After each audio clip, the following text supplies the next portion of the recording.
Hey guys, welcome to the Twisted 10. This week, I will be your host. I know times are tough. Things have been hard this year. We've all been through some things. But I'll tell you what, man. You can shit in a bag. I know how to save your year. Shit in a bag.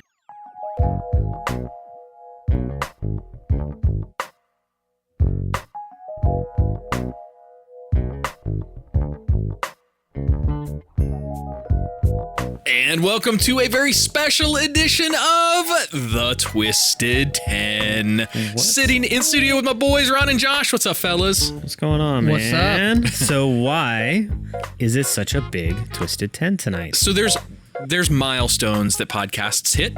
If you are a fan of other podcasts, you've probably heard some special things that have been done for this type of episode, even though we don't number our episodes. So when you go into your Spotify account or into your whatever is on iPhones now, whatever the fuck that is. Apple Podcast. It's not numbered unless the platform numbers them. However, this is officially our 100th list. Yeah. So before we get started into the show, before we get into all the fun shenanigans of the show, we're not going to do anything really big and special, but I did, make a special trip up to Target and picked us up a bottle of champagne. So we're going to do a little bubbly here in studio. Well, I'm not going to refuse Target champagne. You hear that, Ron?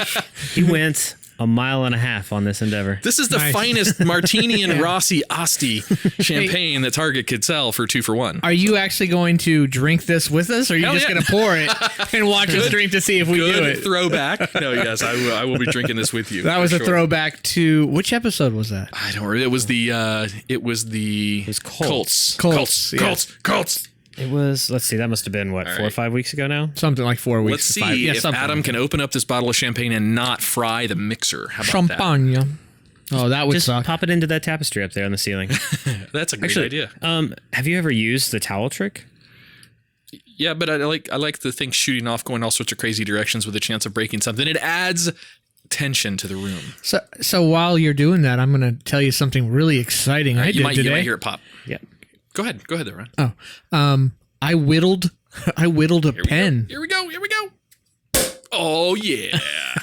The bubbly. I whittled a wooden pen today. So isn't that exciting? You whittled a pen? I did. I did. This is what my life has become, boys. Help me understand what you mean. You started with like started with a square block of wood. Used the drill press to press a hole through the middle. Put it on a lathe and whittled that shit until it was into the size that you could make a pen out of it. So, and I'm sorry, we're pouring champagne at the same time as talking. Thank you, sir. These are alcoholic glasses. And only because it paints a very different picture in my mind. I'm curious, did you lathe a pen? Or did you? Because isn't whittling a pen isn't that with a blade? Like you would whittle by hand? It's on a lathe, but you use a whittle to like a wood turner with the basis. Oh, yes. Cool. All right, gentlemen, let's reach across the studio and cheers for our 100th episode. If we can fucking do this, we're all fat except for Josh. Cheers, fellas. Oh yeah, right up. Oh yeah. Clinky. This is a milestone though. A lot of podcasts don't make it this far. A lot of podcasts will pod fade out. A lot of podcasts don't make it to the 5th episode. I believe the industry average is Souvenir. 4 episodes. Yeah, I think it is 4. And at least it used to be a while back. Maybe it's gotten better. 4 episodes and done? Yes. Damn, that's quick pod fading. People realize it's work. For sure. You mean I can't just sit in front of my laptop? It takes years before you can monetize. It's not like a YouTube channel as an example. Yeah, you can sit in front of your laptop if you want it to sound like shit, but if you wanted to sound like professional like this one. Yeah, I mean, it's work. Let's see. I'm trying to think. The first piece of advice I was ever given on podcasting. Don't do it. Was no, he was trying to sell me. He was trying to sell me services. So he told me, if nothing else, record your podcast in your closet. Yes, the first podcast I ever recorded was in my wife's closet. I took a chair, a table, my mic, my laptop, and recorded my first ever podcast in a closet. The irony is his podcast was about cross-dressing in his wife's clothing. So he had his, his material there. It made it very convenient. No, that's awesome. Yeah, the sound dispersion, absorption, whatever, diffusion is important. So if you do a studio of some kind, you don't want to record in your kitchen or you've got a bunch of echo. It's just an amateur sound. I mean, but it's okay. Some podcasts that are way famous record wherever the fuck they can set up. Outside, in a fucking gymnasium, wherever the fuck they can go. There are some very popular, famous podcasts that don't sound very good. Yeah, I mean, we're super famous and we recorded in a bar. That was a special trip. But yeah, you're right. I love that episode. But I'm no longer in the closet, everybody. Just so you know. Nice. He's now in the basement. Yes. Literally. Yeah, for sure. The only basement in Florida. Man, this tastes good. We're going to go through another bottle too, aren't we? This is like sparkling Moscato. Right? It's good, isn't it? It's good. Oh, it's super good. Asti is my favorite to drink straight. And we were talking pre-show. What do you drink gay? Oh, okay. Hey, Ron, edit that out. Okay. No, Editing that out? No, the Brut. We were talking about the Brut, which is another flavor of champagne. You put that with orange juice, and that makes your perfect I love tasting a good Brut. Mimosas. Yes. It's true. But anyway, so yeah, it shows 100 shows is important to us. It's a milestone. This is going to be a regular show pretty much from this point on. So don't think that this is going to be something that's different or unusual to you. It's not a bonus show of any kind. So we do for sure have some hosting tonight. I will tell the audience though, you guys have heard the bumper at this point, but the other hosts of us in here don't know what the fuck this show is going to be about. So I am not your host tonight. I'll go ahead and throw that out there. Can I, before I kick it over to the host, can I say something? Of course. I'm going to ask at the beginning. I'm going to guys. ask this at the beginning of the show because I know we may lose you when you know the show's over at the end. Please, if you could go to whatever podcast app you're on and rate and review the show. Extremely helpful. Just takes a minute. We'd greatly appreciate it. Thank you. And no, I am not the host for tonight's show. I'm going to piggyback on that real quick, Ron. Check out patreon.com/twisted10. That's where our extra bonus content is. If you enjoy the show and you want to help out, monetarily speaking, help the show out, replace our broken mic stands or upgrade our mics, improve our sound dampening. We're actually treating the walls here shortly with some wall treatment. So we're going to be live streaming. All that stuff is paid for with assistance out of Patreon. Take a picture of this broken mic and put it on Patreon. Please help us. Your $2 donation will help fix this shit right here. Your pledge of $2 a month will allow us to fix this microphone in about 6 months. So, I will actually, I'm going to pick that back up. So I am, if you have not figured it out yet, I am the host this evening. All right, special number 100. You better become fucking a good show. And I'm going to go, I found this list on BuzzFeed and I'm going to go down. Wow. No, that is not true at all. That's why the last episode was 100. Is it about disappearing civilizations again? That was fun. No, this one is actually, there's a wonderful segue. Tonight's topic is 10 of the world's weirdest ways to make money. Oh, that's awesome. Yeah, Nice. I started. I know we don't want to make this COVID pandemic. We try not to talk about it. Sure. However, this whole train of thought started from that with how the millions of people that have been displaced from work. So it's people got to get creative out there right now. So that's a good point. Good call. So, what a good timing of the episode too. So, and the holidays are right around the corner. And most of those dictate that if you love somebody, you spend money on them. Otherwise, you're a monster. I know it's your favorite hobby, Josh. Man, buying things on the days and times you're told to fucking buy them for people. That's what I live for it. I live for it. It's no, I'm sure. Yeah, man, I'm gonna sound like such a Scrooge now. I fucking love Christmas. I love the Christmas season. I fucking hate going into Walmart on November 1st and I can't find like the discounted Halloween stuff because the Christmas stuff is already there. And I just think it's a disgusting sort of consumerism that we have developed around what should have been family-oriented or community-oriented holidays. But anyways, I digress. I do love Christmas and I love buying stuff for the kids in my life. It's just, whatever. It's just like Ron said, being told it's Christmas time, go drop $400 on your kids or you're a shit parent. Like, $400. Right? I have a book and I love this book. It's a book that says Christmas, $100. That's the title. And it's all about going back to Christmas, whether it's a religious spot for you or whether you're just an old German traditional who likes to drink in the street for a week. It's just doing that, going back to the origin of that day and whatever it means to you and whatever thing that your family and culture has done. I'm not, and I know this isn't part of your list, but I'm not religious, so to speak. I'm an agnostic theist, which means I believe that there's something out there, but I don't believe in any of the conventional religions necessarily. However, I'm the opposite, Josh. I like the Christmas season because it's the fun giving and receiving of gifts and the whole commercialization of the obligatory gift giving theme. I love that. I know that's the antithesis of what you despise about Christmas, but I fucking love that. I think it's so a blast. So do your kids, man. Yeah, you're going to tell them. You're goddamn right they do. Taking out small loans to afford some of these Christmases in the past. But yes, I enjoy it. I think it's a lot of fun. That's not a problem at all. I hate. I'm joking about the loan. Of course. I hate the Black Friday push that is so hard and everybody, go wait in line for fucking 12 hours to buy a $20 spatula for $10. I think that's ridiculous. Yeah.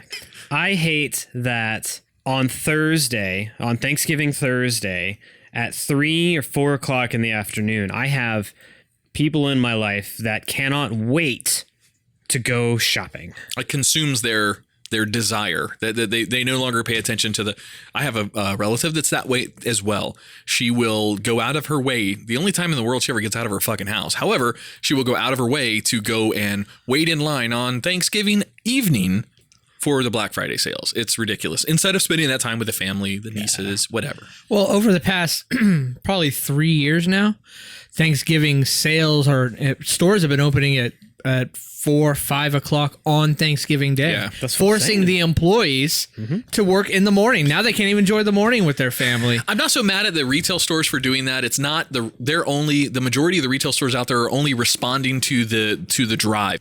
I'm not mad at the retailers who do that. If I was the manager of a retail store and I saw this trend that was happening, I would do the exact same thing. Like, hey, guess what, guys? You work retail. You don't like it, go find another career. However, we're going to be working when people want to go out and buy, which is right now on, Thanksgiving. But I get your point. You're 100% right. Late stage capitalism, yo. Yes. Spending money, taking money in, more important than family. Late stage capitalism. But you guys want to... I'm just going to bring that back. I stood up on my soapbox and then I invited my friends up on my soapbox and I just want to put the soapbox away. Okay. Nice. So I'm gonna tear into the list. All right, let's do it. So the top 10 weird ways to make money? Yep, the top 10.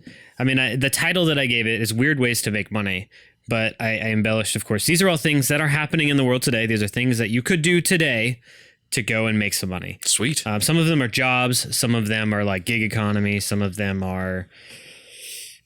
I call them jobs. Could you define, and I know, but for those who maybe don't know, gig economy?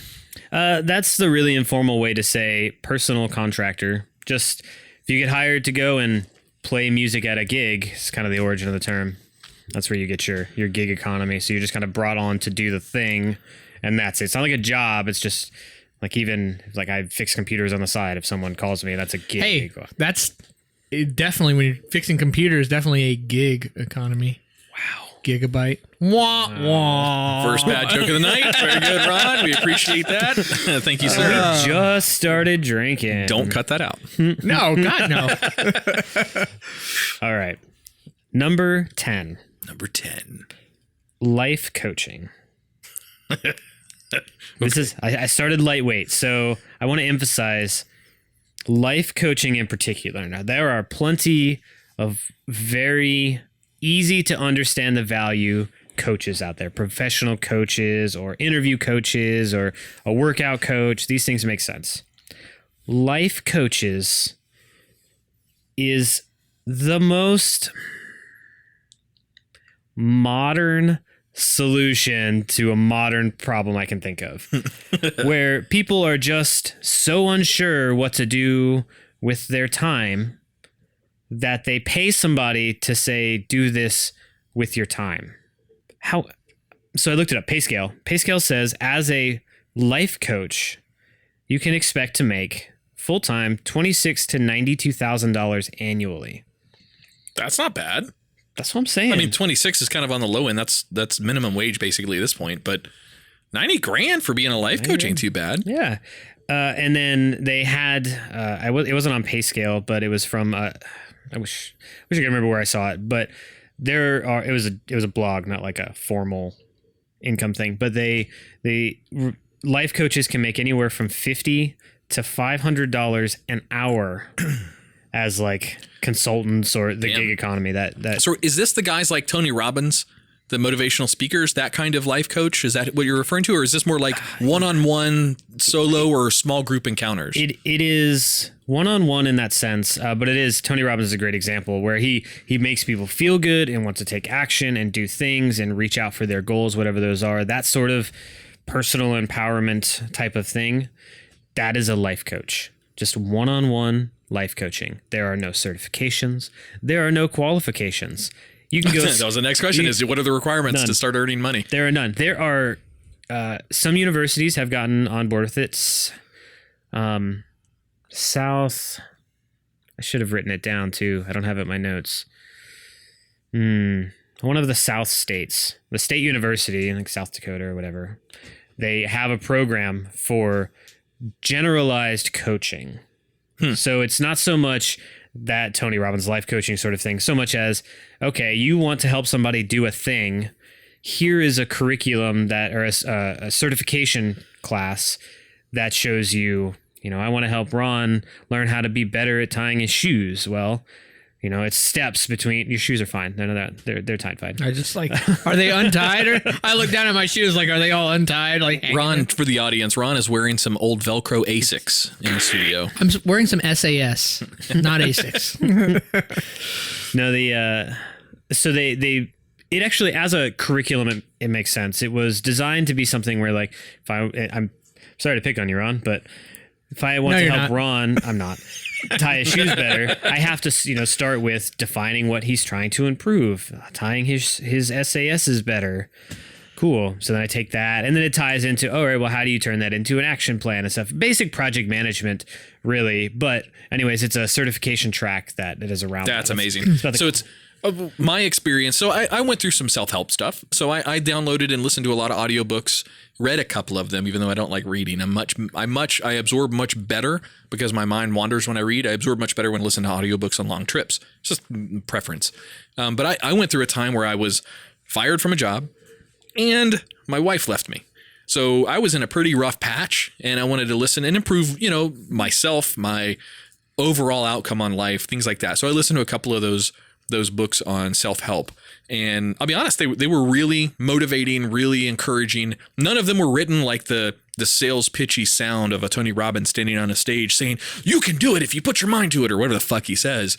It was more on using examples of other people's struggles that have and how they overcame them that encouraged me to look at that same type of perspective in life. So there is an avenue for everyone eventually that wants help, be it through a motivational speaker of this, or be it through, self-help style reading or listening or something like that. There certainly is an audience out there. Shit, I spent probably $70 on audiobooks for that type of stuff. So I agree that is very similar, but here's where the life coach fits into the scenario that you have played.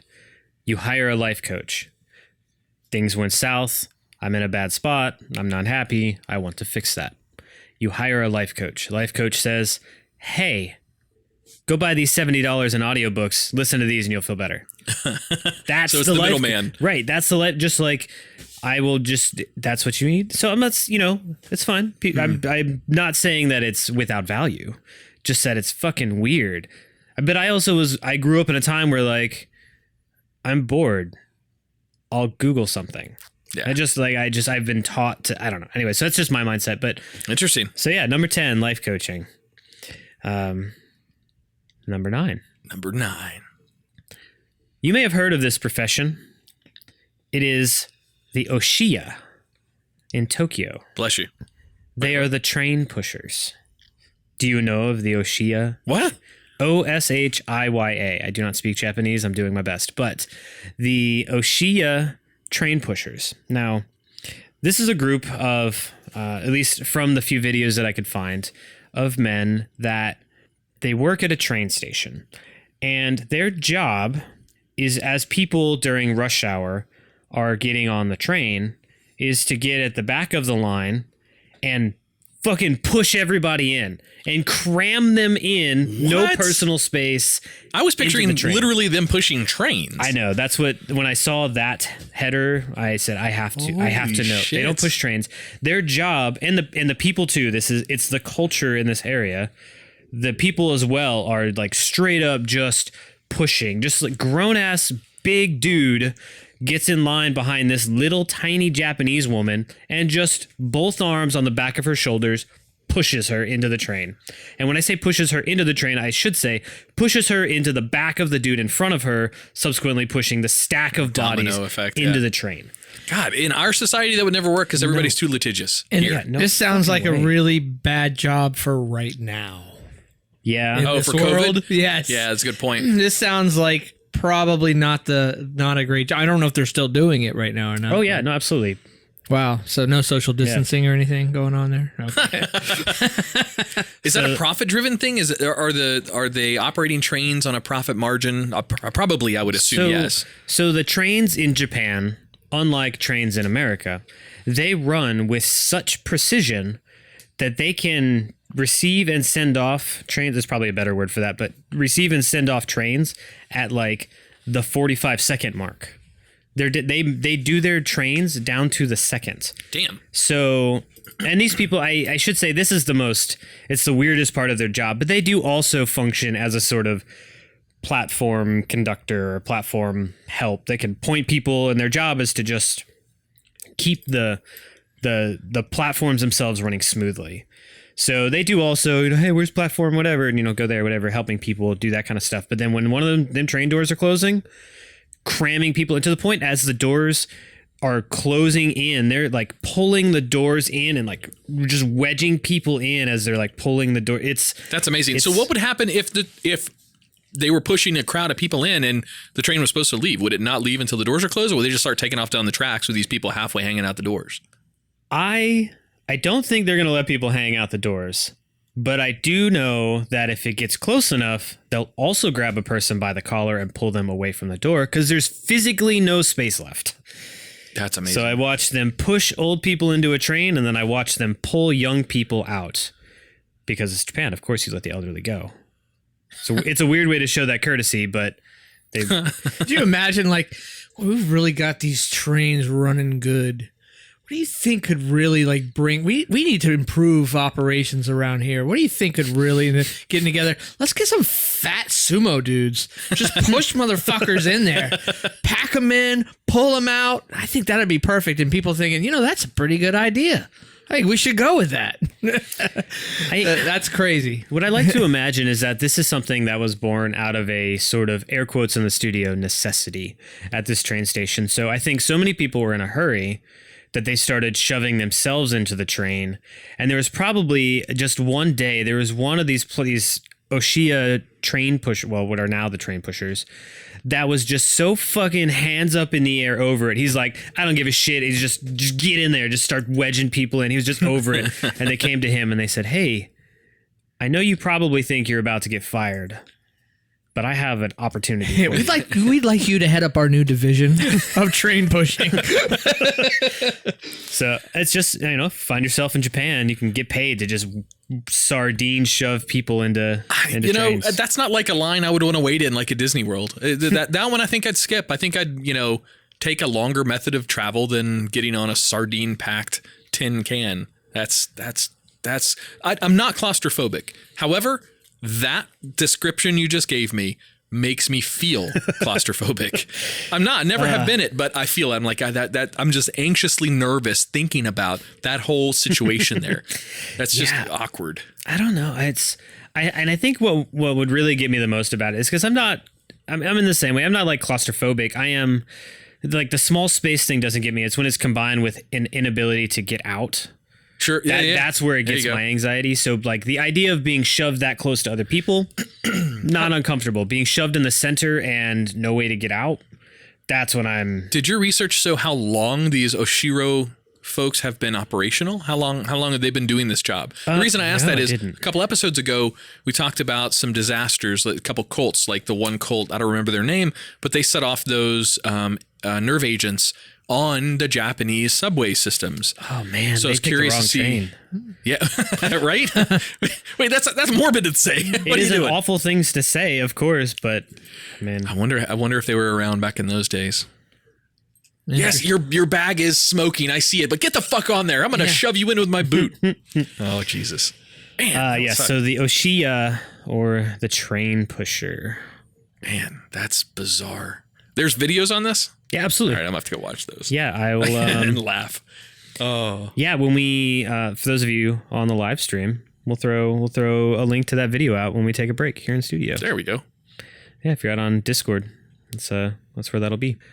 How can they get to our Discord, Josh? Ooh, they can go to twisted10.com and hit the big old pop-up on the bottom that says join Discord. Is it gold or yellow? That seemed to be a big topic of conversation last week between the two of you. Our official color, our branded color is gold. Yeah. It is, but the website's yellow. Our branded, it's the website. I picked the yellow. Fucking throw all this shit down in the garage. We're done. So much put a cap on it. So much for branding, Josh. I know, I'm the worst. 100 shows later, fuck it all. Okay. Number 8. Professional poop collector. Sometimes I feel like this is what I do at my job. I put this on the list because it's a weird way to make money, but you can do it right now in your neighborhood with nothing more than a bag of trash bags or a roll of trash bags and a pooper scooper. And this isn't, you're not talking like fertilizing type of manure. You're talking like dog poop, I assume? I am talking about, I took a website down because I noted a website down that I pulled some of this information from, so dutycalls.com.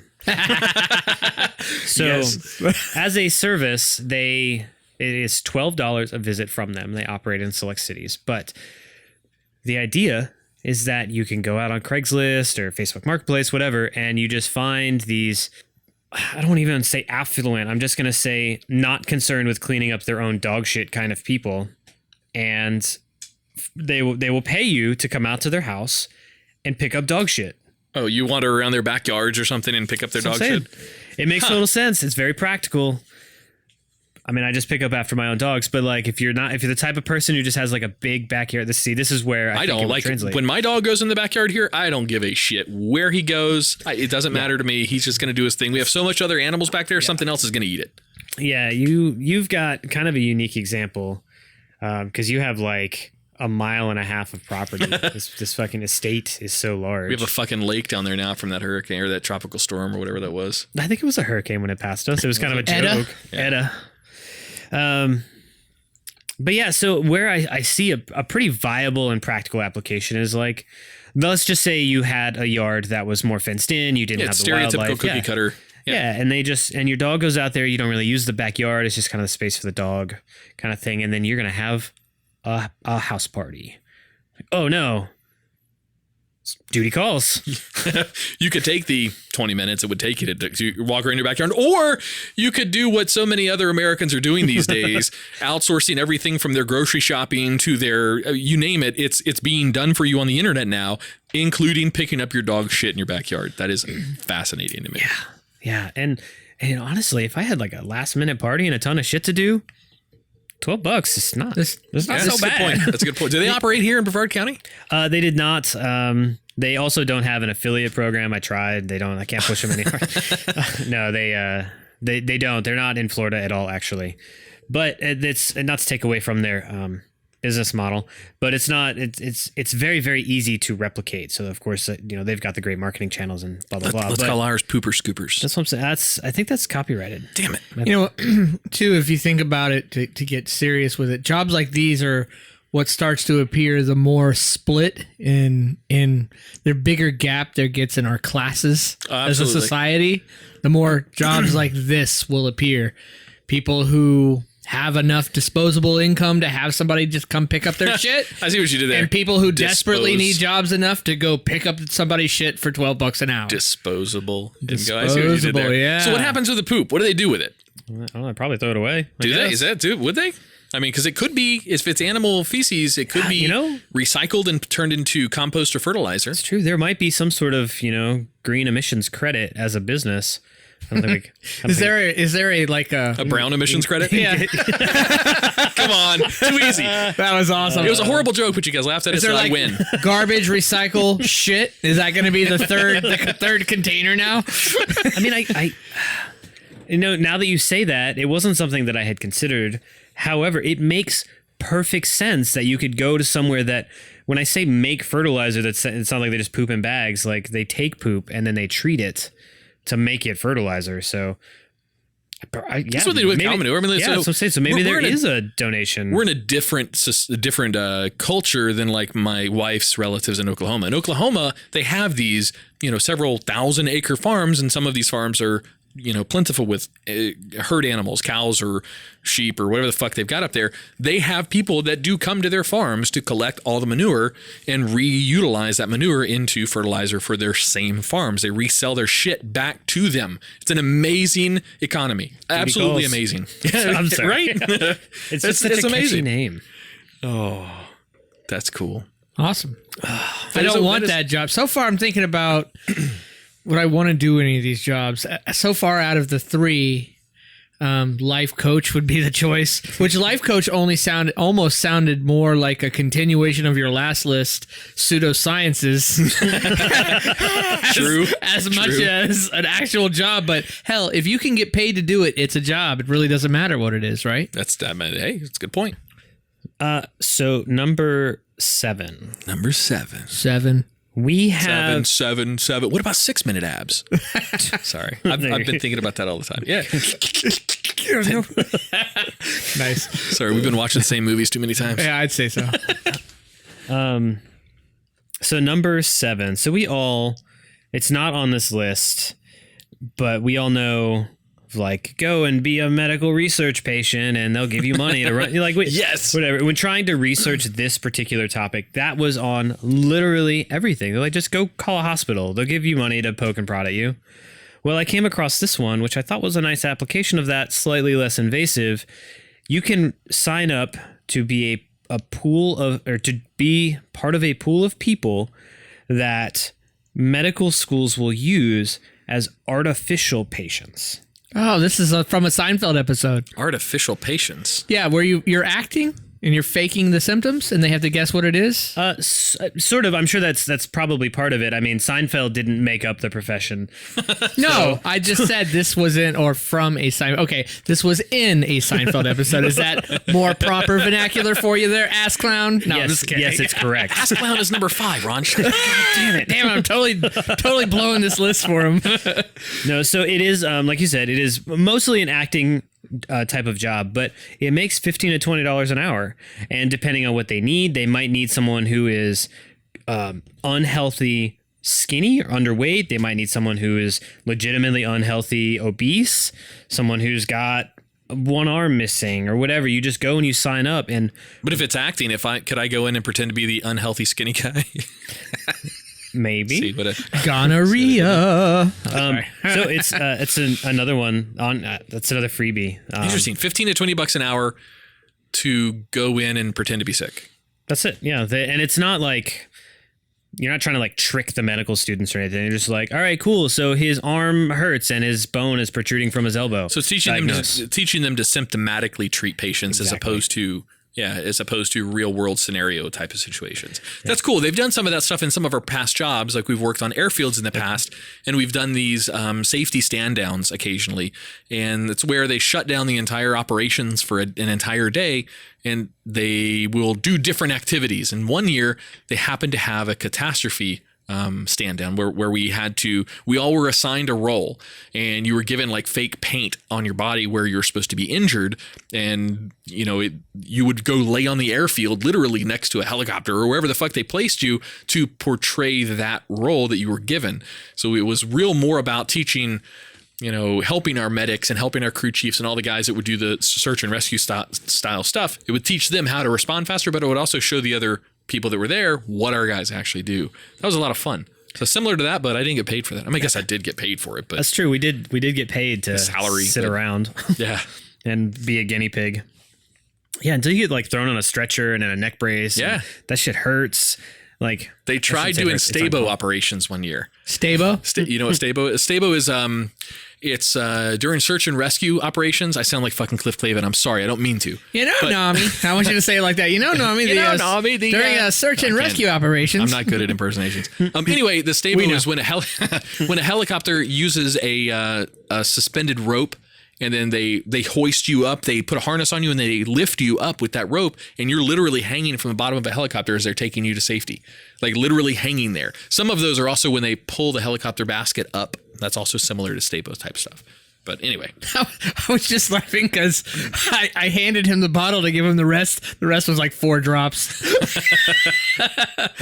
We got another bottle chilling upstairs. We want to drink it in the second half. We can. Chilling upstairs. I don't know, man. I might have a little bit. I don't know if I should keep drinking champagne into the second half. I got a list to read. Oh, I've seen your parties. I know you can handle quite a bit more than what you consume, my friend. So yes, being an artificial patient for a medical university. So if you've got a medical school nearby, most of them apparently have online forms that you can fill out. And if they're interested in your age and demographic and body composition, whatever, they'll call you in to take more accurate measurements, specs, I guess. Ooh, you think of what I'm thinking? No. We could set up this fake business and get we can demographically pick all the hot chicks to come in and perform our fake medical treatments. Oh, okay. I got you. Our wives might not like that, but you get my point. It's all hypothetical. No. Ron's looking at me like, he's like, I don't even want to pretend. Nothing to do with me. I'm not that drunk yet, Adam. All right. So being an artificial patient, and honestly, it's a weird way to make money, but it legitimately helps the future doctors and nurses in America. So it's a little bit, you want a Cliff Clavin factoid? I want to say pragmatic, but I don't. That's not the right word. Whatever. It doesn't matter. You want a Cliff Clavin factoid? Sure. Eastern Florida State College, which used to be BCC, produces more certified RNs, registered nurses, than any college in the United States. Wow. They put out more. It's why this market is flooded with RNs, and why the RNs' salaries in this area are so much lower than the majority of the rest of the United States. For now, 5 more years. What? We just voted in minimum wage increases. Oh. Good point. And they finished taking effect in 5 years. Oh, yeah, that's true. They make considerably more than minimum and wage. And then voted for the people who will be sure to defeat these referendums. Nope, too far. You went too far, Ron. Too far. We need to get like a whip or something in studio. Yeah. I've got a plug bell. I'm going to get a Ron buzzer. Oh, I like that. I wanted a gong. Your parents lived in Japan for so long. I begged them to find a gong. They couldn't find one. I believe. No. Just for the people listening, like my parents lived in Japan and they went on search for like a 1-foot desk-sized, mantle-sized gong for the old studio 2 studios ago. 2 studios ago, yep. And they couldn't find one. Short of like $50.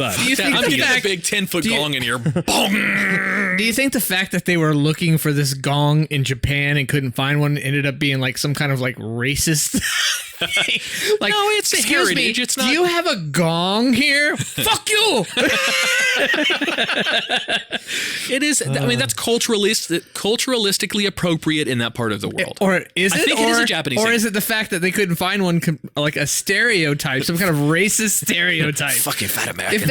If there was one everywhere, I'll buy it. Like the first store they walk into, the Japanese 7-Eleven, there's a little gong there. I'll give it to you. But the fact that they went 7-Eleven. fact that they went everywhere and couldn't find one sounds to me like it could have been some stereotyping kind of shit going on. Could have been. Maybe. But so yes, artificial patient. Josh is like, why do we even have Ron on the show? I'm just trying to figure out where we left off. Trying to like bring it back. No, these are good. All right, so number 6.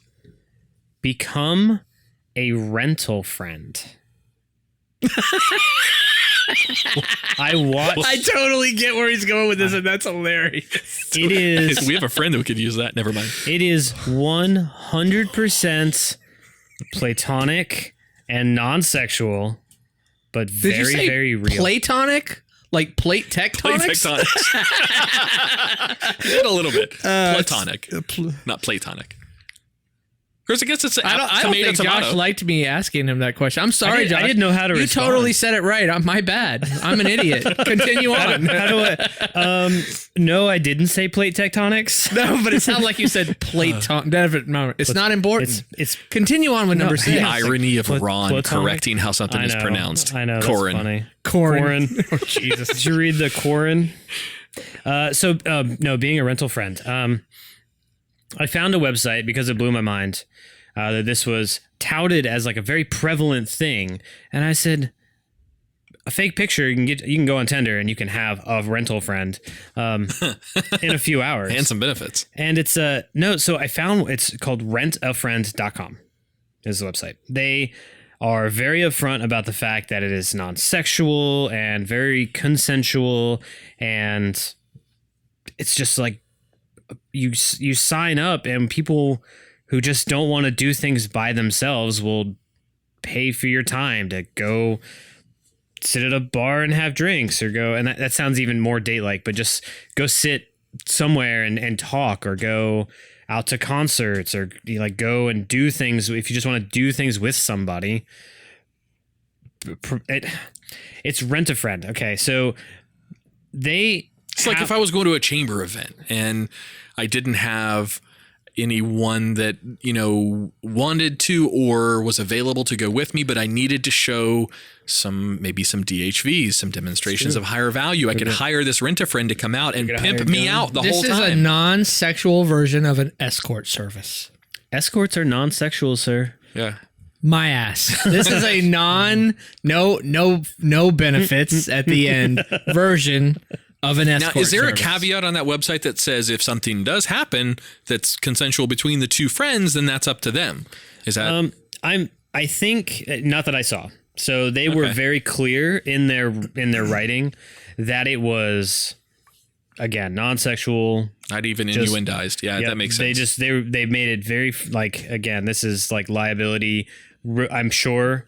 Now, I went onto this website with no preconceived notions.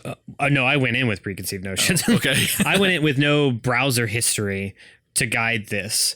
But what I will say is that I went there, and the website looks like it was designed in 2003, and GeoCities. it was not a great site design. There was a lot going on. There was pictures, there's words everywhere. It was actually not a great website, but all of the recommended friends, beautiful women in their 20s. Oh, so it's a legalized. It's more, to Ron's point, it's more of a, what's the word?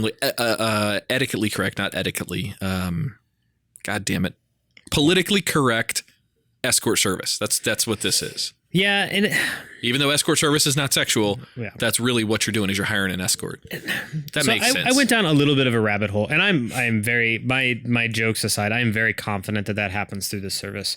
However, I ended up on Reddit. I ended up on just random blogs. People have talked, but they just hired a friend, and there is a legitimate I'll pay you to hang out with me market. Please tell me the twist is walking down the stairs of the studio is Josh's rent a friend, Jezebel. Here she comes. Rent a podcast host.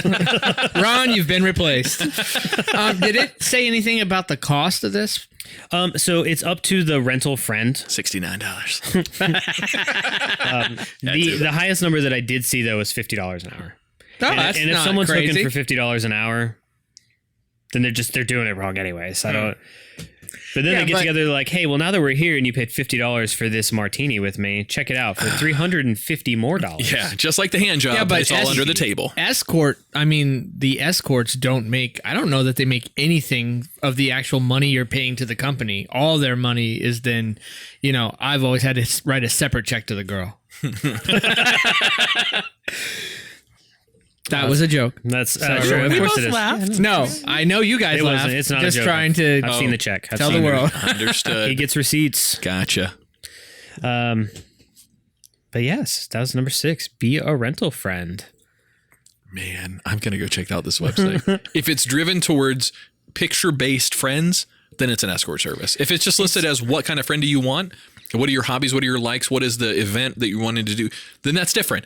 But if it's all pictures, it's not service. All. It honestly, even browsing the site, I give the site a hard time because it was poorly designed, but it wasn't just like a catalog of women that was presented. It was like one horizontal bar across it. And honestly, I mean, it is written. It was done. Take the design aspect out. It was like written well enough that I really feel like it was written to not be an escort. So we'll pull it up on the break. Definitely. I mean, because again, I was like, be a hooker. Dope. Add that to the list. Don't do that. That's illegal. I hear there's great money. Unless you're at one of those bunny ranches in Vegas. Utah? No. Vegas? What states? Is it Nevada? Vegas. Nevada that is legalized? Nevada, yeah. I don't know. I guess you have a hell of a United States round trip. Go to Vegas, get your hookers, drive on up to where is it that legalized every kind of fucking drug in the world? Oregon to get your rocks off. Not legalized, decriminalized. Yeah, whatever. Yeah, it's the same difference. I get it, it's not, but same difference. There's a difference. Yes. I know. It's important for the future of our country that we learn the difference as people. The funniest meme, though, that's going around right now, and I know both of you have seen it, in Oregon, cocaine has been decriminalized. However, you'll still get arrested for the plastic straw you need to use to snort it. So I haven't seen that. That's pretty good. I haven't either. But God. Well, yeah, that's the first half of my list. Weird ways to make money, and it gets weirder. I got more weird stuff coming. Is it stuff you've done? Maybe. Oh, $20 bucks. $20, man. All right. They say everything can be replaced, yet every distance is not near. So I remember every face of every man who put me here. I see my light come shining from the west down to the east. Any day now, any way now, I shall be released. They say every man needs protection. They say every man must fall, yet I swear I see my reflection somewhere so high above the wall. And I see my light come shining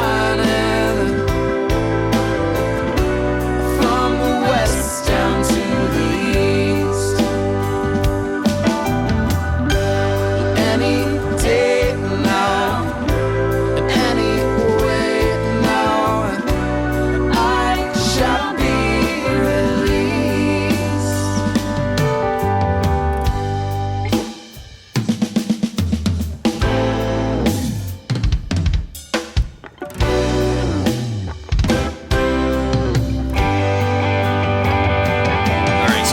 Before you get back into your list, by popular demand, since this is officially our 100th episode, the boys seem to like the first bottle of fucking Asti champagne. Yeah, it went down pretty well. We crushed that. So we're opening our second bottle. This is slowly turning into our drunk as fuck podcast somehow.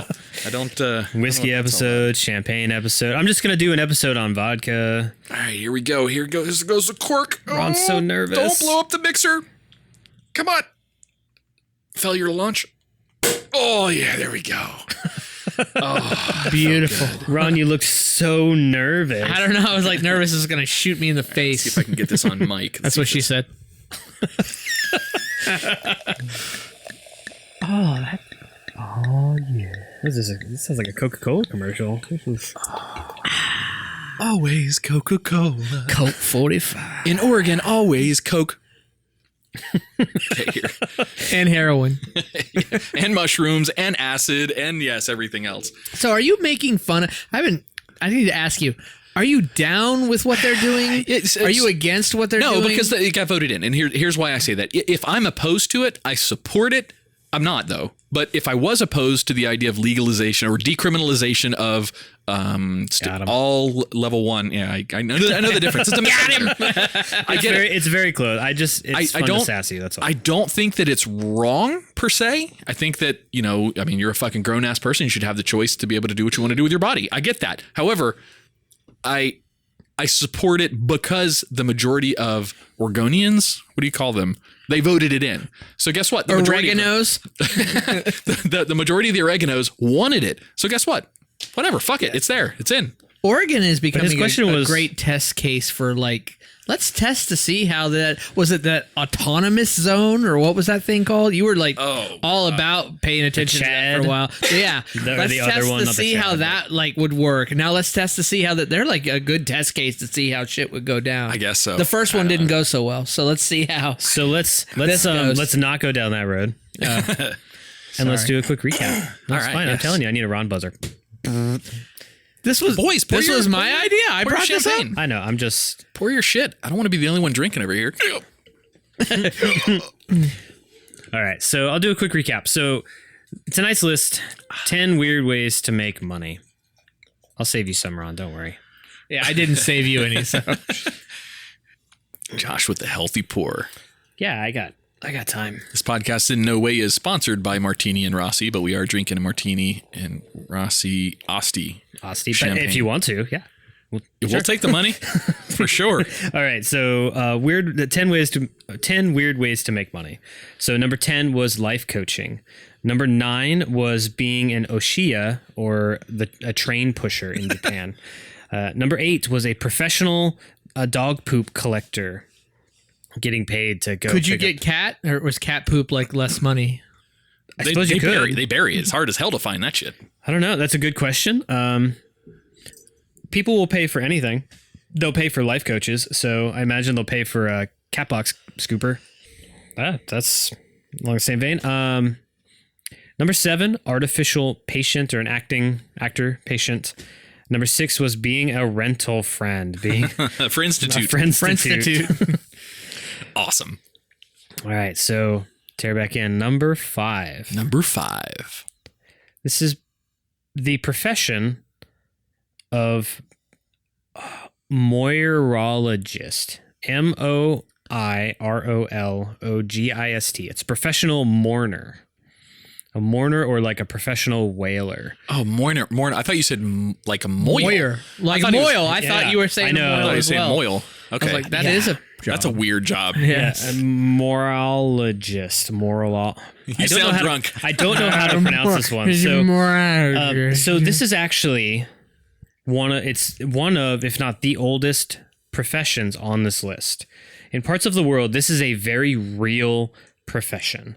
So you are hired to go attend a funeral and either be a professional mourner in the sense that you are acting sad at what has happened, is to go and weep at somebody's funeral. And this is a very, very old profession. And in addition to just showing up to cry, it can also include other responsibilities. For example, delivering a very heartfelt eulogy. So if I had a Toastmaster kind of. Yeah. But eulogy master. Yeah. Let me ask you this before you continue with this one. Mm-hmm. We are the Twisted 10. Mm-hmm. And a lot of our lists have these weird twists in there. Does your list tonight have a twist? I have to confess that this list tonight does not have... I was going to say, because this is the fucking fake one. There's nobody that gets paid to go cry at somebody's funeral. That's the lowest of the low right there. And the crazy part is now that he's told us there's no twist, apparently... People do get paid to do this. Yeah, that's amazing. This is a very, very old tradition. And it has roots in things like, let's just say I'm the example that I read that changed my mind on it was, imagine that you are a widower, in this case for all of us. You're a widower and you are just heartbroken, distraught, awful, just can't even speak, but you can put down words. So you put down a nice eulogy and you just take everything that was important about, in this hypothetical, your late spouse, and I can't deliver this. That makes sense. So and then when I read that, I said, okay. The delivery of the speech, the message that you want to portray, but you can't because you're so devastated. I completely get that. Yeah. The pretending to be sad and maybe even shedding some fake tears at a wedding at a funeral. That's same difference. This so reminds me of the movie, which I just saw today, actually, Wedding Crashers. That's a good movie. At the end where, hey, I got a news gig going. Funerals. Spoiler alert. Really? Movie's been out for like 15 years. Yeah. Yeah. That kind of reminds me of that a little bit, except instead of it being like an angle to get chicks, it's an actual job you get paid for. Did it state anything about how much money a mournerologist can make? Yeah, it's such a weird word. So I found such a range of rates that it's really, I can't really say, you could make $20 an hour.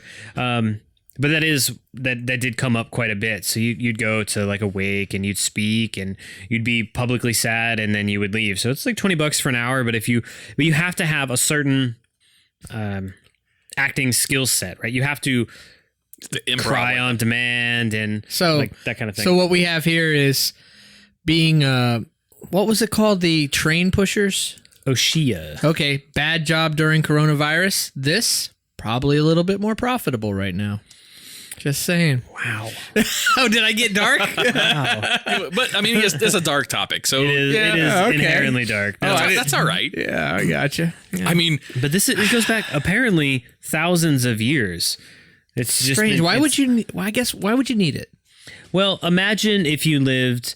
We have to place ourselves into maybe some different cultures, but imagine if you lived in a culture where the attendance at your funeral gave reputation to your family that you left behind. We're in that culture now. That culture now is still that way. Is Absolutely. it? Yeah. The amount of people that show up at a funeral is something that is prestigious, like honoring of the deceased. So if you are an asshole and like you two die people. and nobody shows up, like nobody's at your burial service or whatever, that says something about you as a person too. But it doesn't matter. You're dead at that point. So it just says something to the other people that, That's fair. That what makes happened. sense. So we're in that society now. But who is this for? So who's the recipient? So then let me rephrase No, this I a little understand bit. that. Who is this benefiting? Yeah, I think that's who your is the question. benefit? Yeah, so in a the Friendstitute type of situation, I get it. You are showing off, or you're seeking sympathy or seeking attention from this paid service. You're either using that friend to show off to an audience that's around you that says, "Hey, I have a friend. Here he is," or "Here Just she getting is." a +1 of some kind. Right. Yeah. In this case,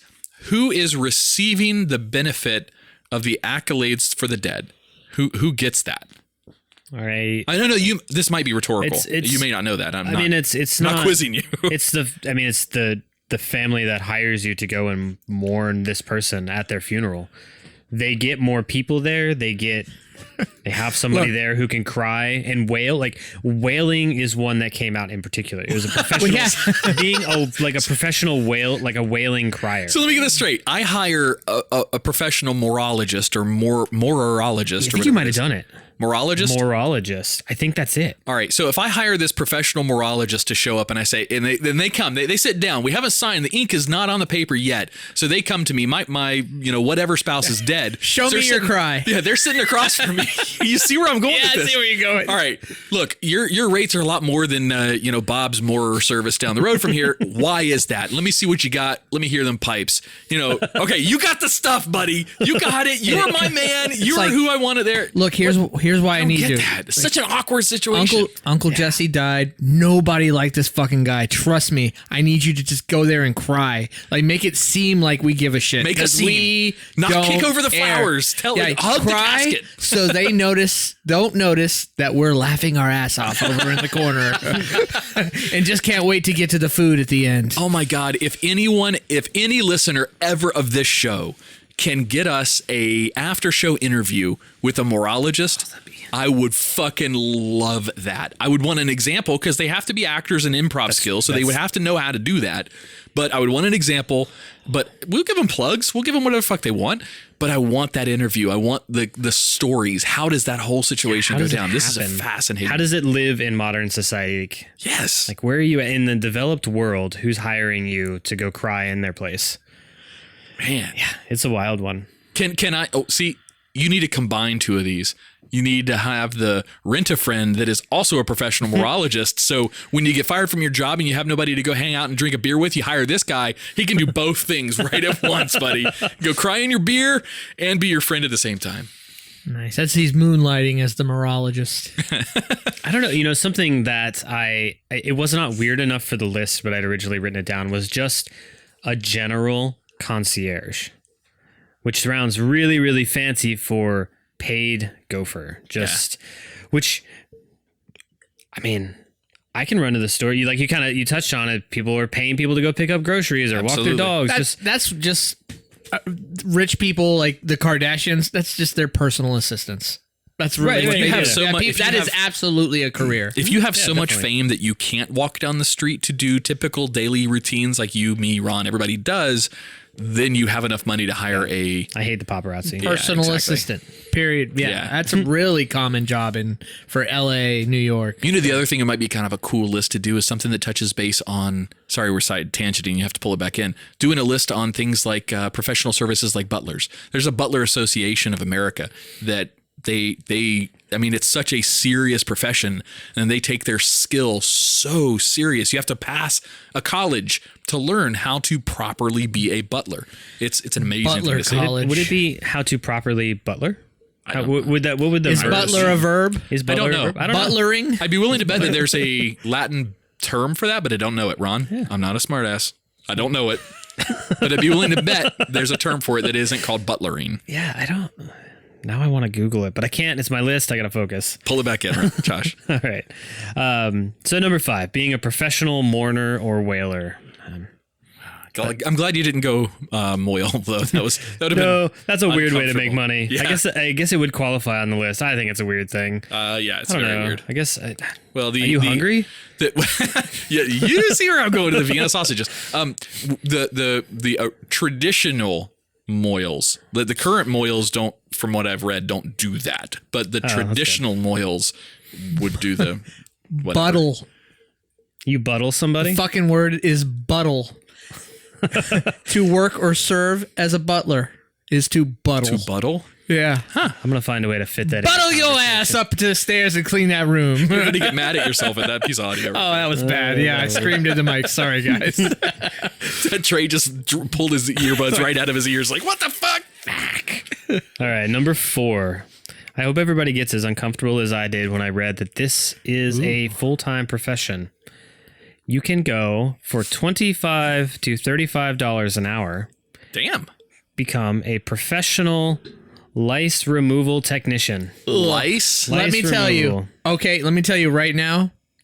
Find me the website. I would hire them motherfuckers. Do you have lice? Stay over there. No. There is nothing worse than picking lice Yeah. out of like your 10-year-old daughter's long ass hair. There is nothing worse in the world than doing that. I would absolutely pay somebody to do it. Lice has such a you know what, I'll touch base on that once you get through through that one, but I've got a story on that because it's got a bad rap. That's It's got a hell. horrible rap. Yeah, they suck. They're bugs and they're gross. I get that they're drawn to clean people, but it's still gross. They're drawn to every people.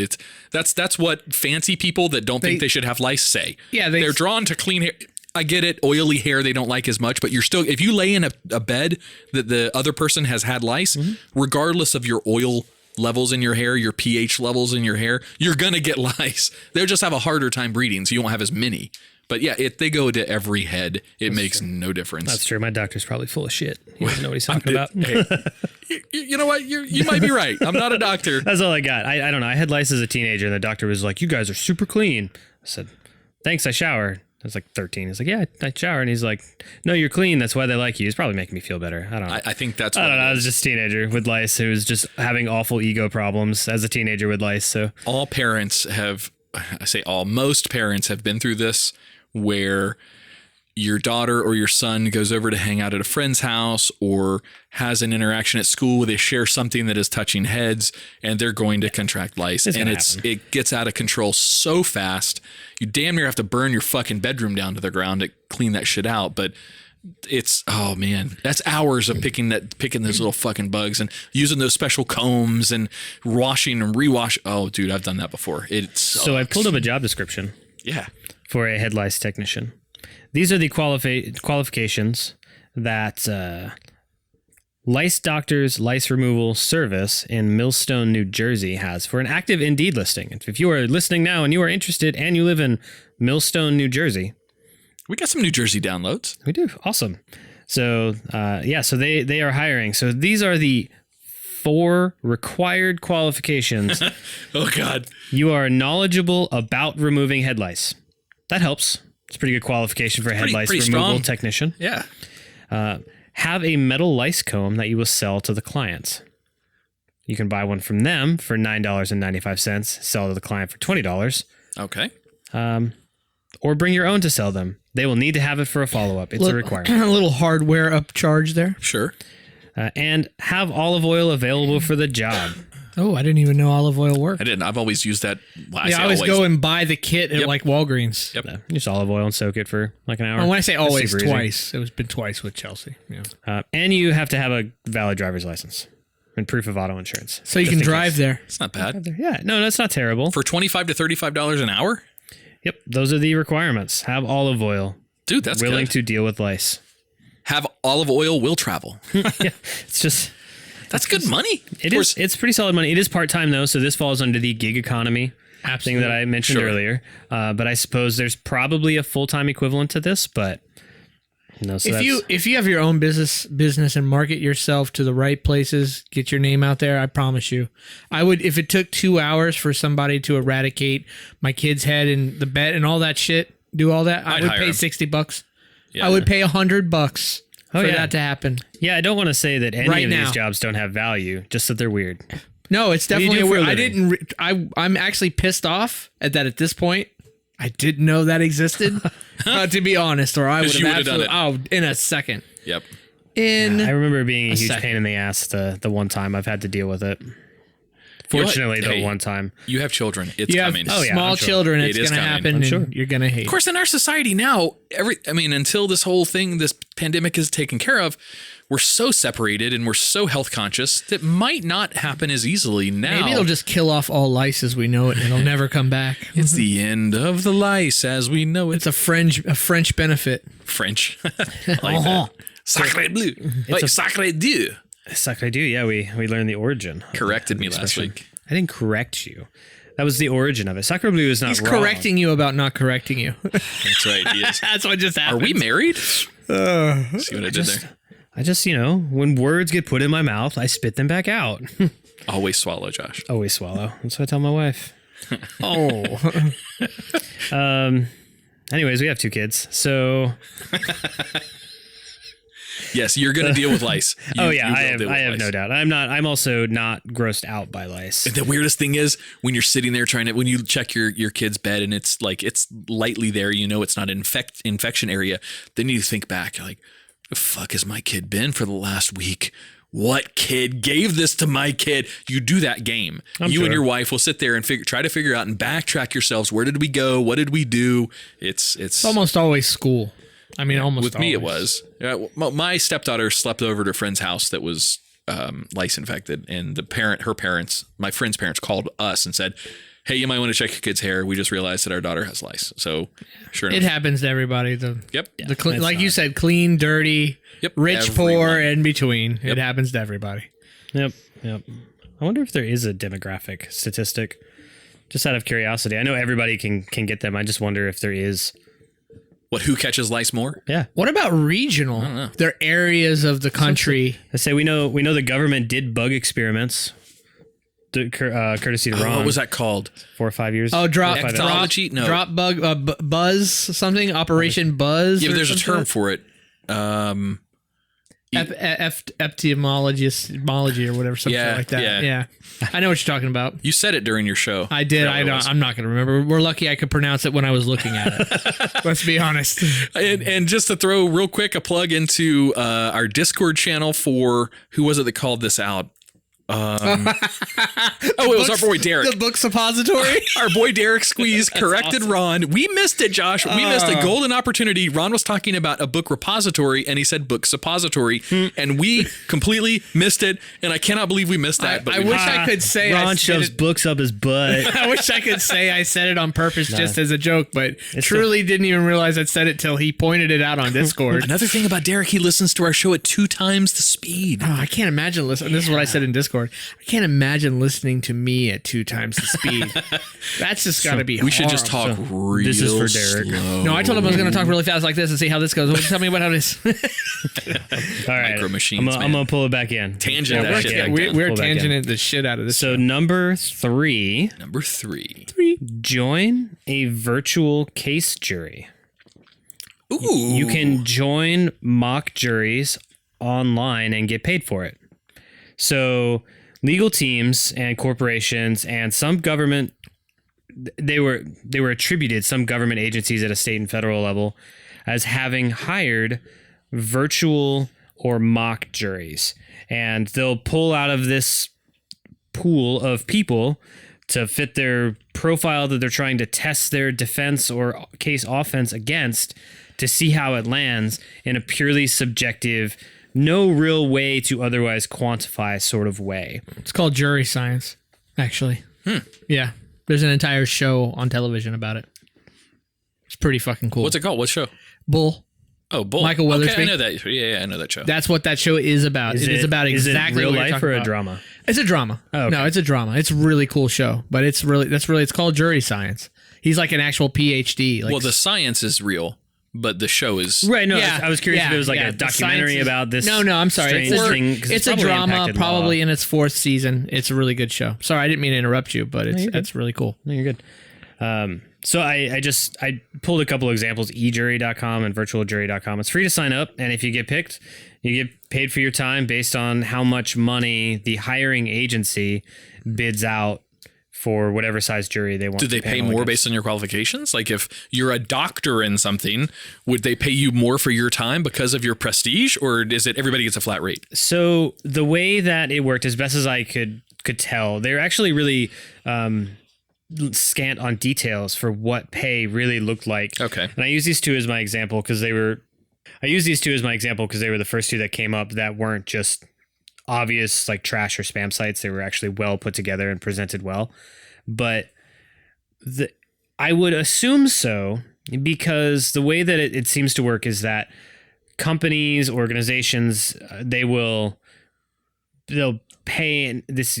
What's your budget for a jury? So if you've got, again, I don't know the actual numbers. If you've got $1,000 but you want 5 doctors, then that doctor gets $200 for their time, or whatever. I'm sure there's some mark out for the company. Interesting. Anyways, but so if you're looking, I want an unemployed dude on the edge of homelessness who is a registered libertarian. Like you could get to that point, and whatever that person's time is worth in the pool, if they then agree to this gig rate, back to that gig economy thing where you just get hired for weird things. So they like offer you like, oh, this is gig. You're going to go and review this case information and tell them how you would vote. Go read this packet of papers for an hour and here's $15 or whatever. I don't know. So it seems like if you are very qualified and those qualifications are relevant, then if you are selected for that, or if you are offered, I guess that would be selected. If you're selected and offered a position on this virtual mock jury, then you would, it just, I guess you would have to make that choice. Like, I'm a fucking doctor, and you want me to weigh in on a medical civil case? Or does it literally have when you say virtual, so I'm thinking remote, does it literally have you sitting at home listening to the prosecution or the defense attorney's pitches to see how you would weigh in on? Is that what you're listening to their case? Yeah, you listen to their case, and these are apparently real cases. Yeah, sure. No, I get that. No, but it's real cases and a real potential defense or offense on a case. So So have you guys ever sat in on a full-time, like a real jury? Have you ever been like going to jury service? Yes. But have you ever actually had to sit in on a case? Not yet. I actually bowed out of a jury. I got picked and I was so fascinated with the process. I wanted to partake in it. It's back when we worked together back in Melbourne. And I was selected. I went through the whole process. Ironically, they wanted me on the jury, not as the substitute or as whatever, but I was no shit in there in the courtroom. The case took 3 days. It was nothing too big. It was a car accident that involved a death. The guy who died was the one who hit the other guy. And the guy was suing for claims against this guy's estate. Long story short, the process fascinated me. And I wanted to really absorb that whole process so I could see how the whole system works with the judge, the jury, the audience members, the whole 9 yards, the people representing that other side. That whole process was fucking fascinating to me. At the end of the case, when everything was said and done, the attorneys for the person suing, so that'd be the prosecution, that one of the attorneys pulled me aside and he goes, I've never seen a juror so attentive to a case that's this mundane in my life. He goes, thank you for being so attentive, because I wasn't one of those jurors sitting there bobbing my head because I'm so fucking bored about listening to case law about insurance or whatever the fuck it is. I was fascinated. I would do that in a heartbeat. This thing sounds so cool to me. If I didn't have so much going on in my personal life, I would sign up to be a virtual juror. This is cool. You should sign up and report back if you get an invitation to join any mock jury, because that would be interesting in itself. But again, it's an offer. So it may come in where they're like, hey, we need 4 hours of your time on this, in a weekend, 3 weekends from now, to just sit and listen to this Zoom call. Dude, this is cool. So you have to send me the link to that. Yeah, definitely. I mean, I guess I could just Google mock virtual juror or whatever. Yeah. I mean, virtualjury.com. It's one of the two. But yeah, I've got a couple links. I'm happy to. That's fucking cool, man. But yeah, if you like law, I guess I do. In the process, the civil process really, it fascinated me. The one time I got pulled in, and I got all the way through to the end. I got to selection, and I got it. I brought into the room, and it was, I actually chose to bow out. I asked to be removed because the case itself wildly fascinating. But did you know that we have mafia level crime happening in the county? This was a dude who was sponsored by an Italian name. I don't remember. They gave it to us. It alleged that he worked for somebody. Papa Giorgio. It was a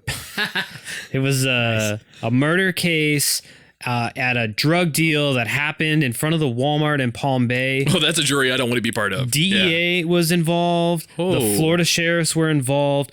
5 different counties. The list of witnesses and testimonies was 6 pages long.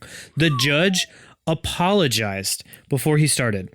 He said, just bear with me. It's a very long list of names. It's going to take a few minutes. I'm going to get through this as quick as you can. If you recognize any of these names, raise your hand as we go through, and I will get the names from you when we're done. It was that long. And half the room had to drop out. I mean, it was... That's a jury. Those are the types of juries that are associated to organized crime where the jurors end up dead.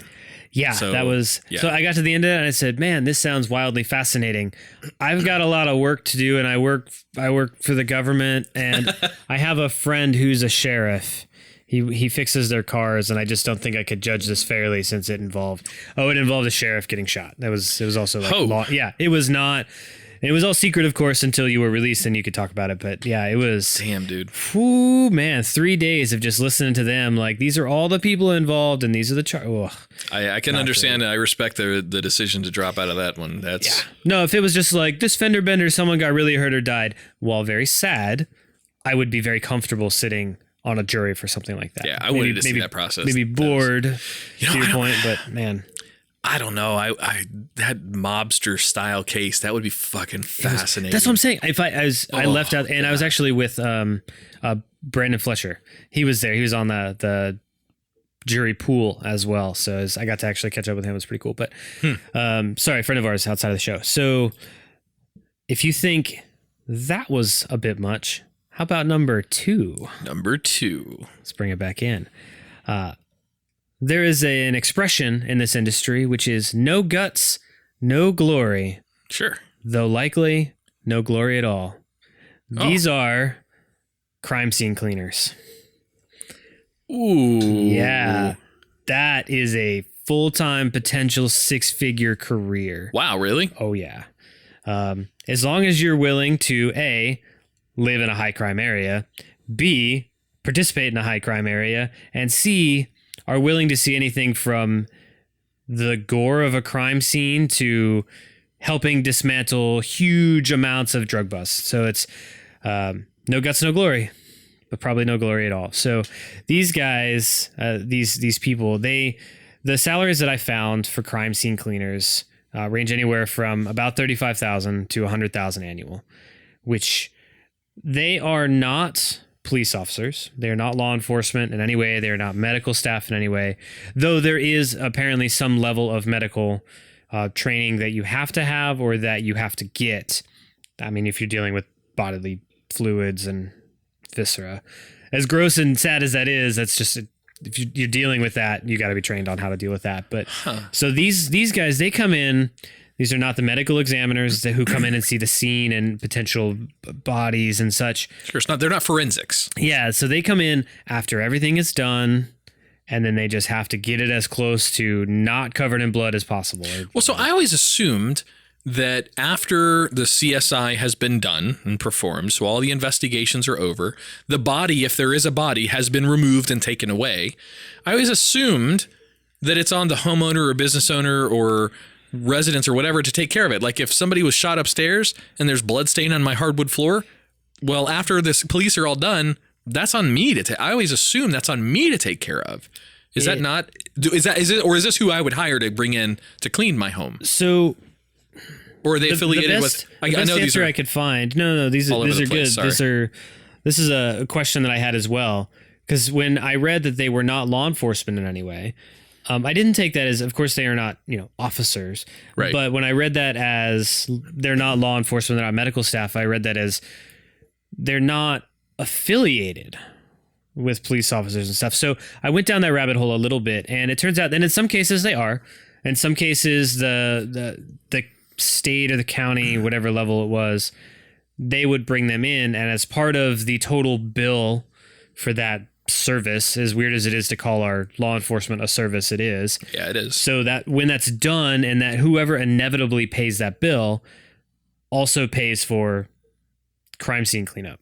So I could get it, like if there's a stabbing at a jail, it's a public space, it's tax money that pays for that location anyway, so the taxpayers would then pay for the cleaners to come in and take care of that. But if it's in private residence or it's the public in the wild somewhere or something, that part is just, I guess maybe it's regionally, maybe it's in Seattle, they do it one way, and, Titusville, Florida, they do it another way. In Orlando, they handle it, you got to take care of it on your own, or maybe it's regional. I don't know. That's interesting. That's fucking cool though. Yeah. There was not one congruent answer. So I suppose it's probably, maybe in some cases you don't have a choice. Like, for example, if you are renting a house out and your tenants are running an entire grow operation or something, you can't, they of course would then have to take all of that. That's all evidence. Well, for the most part, I guess.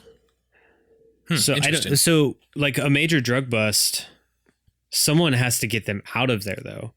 If you've got 1,000 kilos of cocaine wrapped up in a closet. Yeah, but that's not left up. But don't they pack that? Yeah, that's all evidence. For evidence? Yeah, that would all be taken in. That would all evidence. be in an evidence locker. But in that case, that would be crime scene cleanup, though. That was one of the examples I came across. So, that one, it makes, of course, total sense that it would be law enforcement, but I don't know that it has to be law enforcement. We might be overanalyzing this a bit too much, too. So it could either be hired by local and state governments, or it could be hired by homeowners or business owners. Regardless, the job is the same. It kind of more reminds me in any kind of mobster crime movies. Calling the Blacklist. Yeah, calling the cleaner. Oh, dude, I've watched Blacklist start to finish. I love Blacklist. Yeah, there's tons of that in Blacklist. Like somebody comes that you bring in that just cleans up the dead bodies, disposes of the dead bodies, gets rid of all the the mess, the evidence, et cetera, which is obviously different than what you're talking about, but makes me think it's the same skill set, really, besides the disposal of the dead bodies. What's the blacklist star? What's his name? Oh, James Spader. James Spader, one of the best actors in Hollywood, bar none, hands down. He's amazing. Such a great actor. Yeah. Such a great actor. Sorry, tangent. Sorry, Josh. No, you're good. I'm awful at that game. I don't know who he is, and I haven't watched Blacklist. You would recognize him. You'd recognize. He actually did the voice of. Do you watch Avengers movies? Do you watch Marvel? I have watched all 26 of them. Okay, so Avengers 2, he was Ultron. He did that voice. I didn't know that. Yeah, that was James Spader. Really? Yep. Dude, I gotta rewatch that now. That's cool. That's cool. Yeah, it's one of those things. I'd see You his face. didn't recognize it like right away? No. Yeah, he's so instantly. recognizable that Adam didn't even recognize him in that role. I meant his voice. Being a Blacklist fan, I would have thought the second he started talking, I was like, holy shit, that's There's James a difference, Spader. though. Cool. I watched Blacklist many years after watching the Oh, okay. Well, that makes sense then. You wouldn't whatever have. the fuck that was, yeah. Yeah. Got it. My favorite movie, we're way getting off tangent real quick. My favorite movie he ever did way back in the day was Stargate. Have you seen the movie Stargate? I have. Okay. He was the little dorky, kind of more science-y guy. Oh my The main guy? God. Yeah, the main guy besides Fucking Kurt Russell. Light just flipped on in my head. Yeah, Yes. you're right. He Yeah. was that dude. Yeah, that was a long time ago. Yeah. Holy God, it's like 25 years ago now. But yeah, you're right. I always pictured him in my head as that older, kind of geezer-looking guy, but has an amazing ability to act. But no, he's young in that movie. Yeah, he is. That was God damn, I didn't know that was him. All right, we're going to bring it back now to your list. Sorry about that. No, you're good. You guys ready for number one? Number one. Oh, yeah. There were a lot of things that I could have selected for number one as a weird thing to do, but I wanted to find something that was also accessible. So for number one, I settled on sell your poop. Nice. The poop that you scooped up or the dogs? your own poop? No, yours. Your poop, Adam's poop, my poop. You can sell your poop. Holy shit, that sounds like a great job. Ah. So, if you had to guess, and let's just make if you had to guess how much you could sell a poop for, let's make a few assumptions. Let's just call it a healthy amount, whatever that means. And, consistency, all of that is what it needs to be. Whatever that constitutes for the recipient. All right. How much do you think you could sell on average? Are we talking like by the weight? So like per gram? I'm going to leave that up to you guys. How would you All right. how would you What's a good pound of poop go for these days, Adam? I think I'm gonna detective Adam this a little bit. So I don't think that it's for the purposes of use in terms of recycling into something else. I don't think that that's what this is for. Josh might correct us here shortly. I think this is more along the lines of science and research. Yeah, definitely. So going into that community, it doesn't have to do with weight or amount. I think it has to do with Regional, for one. Sure. All factors go into it. Your age, your dietary. So you have to put a lot more into it than just the poop. You don't just poop in a bag and hand it off. You got to provide them with all that additional information. Yeah. I think those metrics, those details, those analytics, they will pay a lot for. The poop is the byproduct. I think what they're paying for is your lifestyle. I'd be willing to bet a lot. I'd be willing to bet that if you pass their probably background and drug test, You passed their smell test? then I'd be willing to bet that they would pay you for every bowel movement with supplementary documentation, $15 per poop. That's the most awesome sentence ever spoken on earth. Wish I could remember half those big words you said before you said $15 per poop. But after you said that, I forgot all the other fancy words you said. What do you think, Ron? What do you think? You pass the bar for whatever high quality poop is. I think somewhere in the $30 to $40 a range. Per poop? Per poop. Nice. Okay. How close are we? So, were there a prize, Ron would have it, and not even by Prices Right rules. According to the company openbiome.org, assuming you pass all of their requirements, and there was not really a list given, so I imagine it's a lot of the things that you were just touching on, but it is medical, so you did have that right. There's a lot of the poop you were touching on now. I don't ever touch my poop. You're missing out.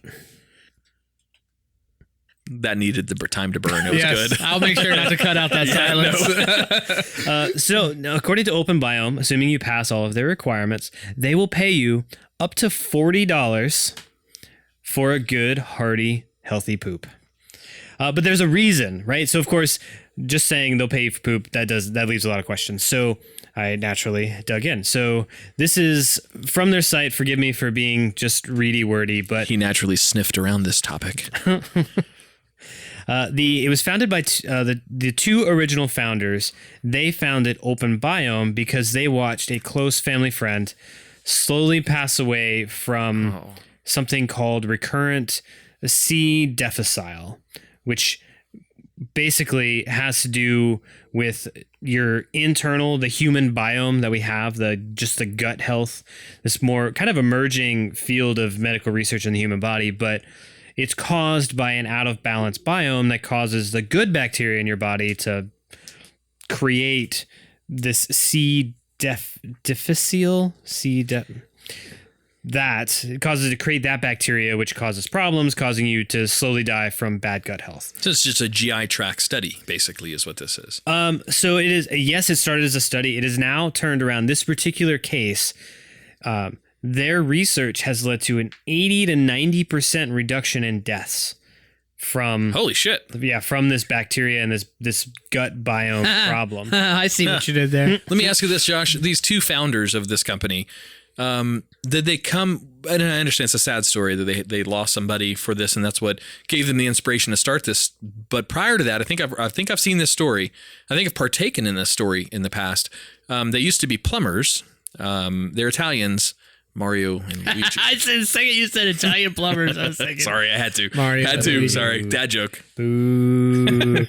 No, it has all been developed towards something called fecal microbiota transplantation. It is, as they call it, an innovative investigational treatment that has, in randomized controlled clinical trials, resolved 80 to 90% of infections caused by recurrent C. difficile that does not respond to antibiotics. During FMT, a fecal preparation from a carefully screened, healthy stool donor is transplanted into the colon of the patient. Oh. There are multiple routes of administration. Examples given via colonoscopy, nasoenteric tube, capsules, each of which has unique risks and benefits. So if you have unhealthy poop, the treatment is to just put healthy poop way up in your butthole. Or through your nose. Or through your nose. That's crazy. Nasoenteric. Oh yeah, nasoenteric tube. You're right. Or a capsule. Hey, you go to your doctor and they're like, hey, you have some unhealthy gut biome, so we're gonna give you a poop pill. Snort this line of shit. Yeah, here, swallow this shit right here. Oh my God.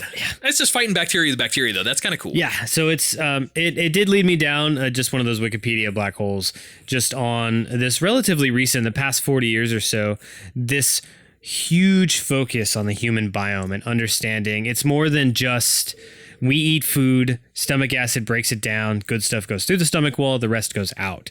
It's processed and handled all the way until our body is done with it and it passes. So that whole biome, there's good bacteria that's constantly working to give us the energy and break down the waste in a way that our body is used to. So I guess that's something that is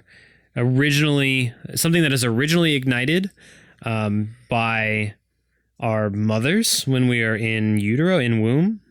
And that is what started. So you absorb or build upon some of the gut health through your mother who carried you, which led me to another question, which I could not find an answer on. How does that work with, I'm drawing a blank on the proper term, but like a test tube baby. Magnets, how do they work? I don't mean to sound insensitive, but just if you are... Nobody got that. It's the Insane Clown Posse. There you go. All right, Magnets, cool. how do they work? Everything's been done. There are no mysteries. I remember that song and the video. It was wild. But so like test tube babies, I apologize for not remembering the proper term, but they don't have that. If you go through your fetal stage in a Laboratory a control lab, environment.